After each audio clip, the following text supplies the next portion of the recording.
Ses düzenlerinde değil sıkıntı. Evet. Konuş işte. Hayır, baştan bunu böyle... Yardımcı olabilecek bir şey var mı?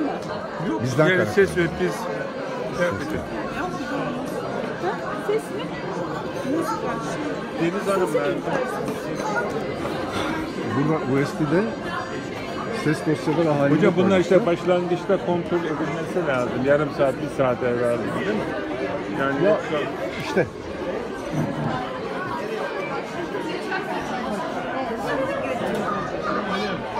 Hala kaldı mı? Nasıl Mihriban abla? Kaç lira tanesi? Bir tanesi 5 lira. Aynen bir 10 tane, 5 tane, 20 tane alsınlar ya. Ya Ayban En son, abla öyle ya, diyor. ya, sen beni dinle. Ayban ikiniz anlaşsanız ama. Sen boş ver, ben bu kadar Bir tanesi şekilde. 5 lira. Bir tane kız. Bir tane. Al. Bir de 4 tane. Tamam. Nereden getirdin? Ben sonra Ali abiye satıyorum. Bir tane var.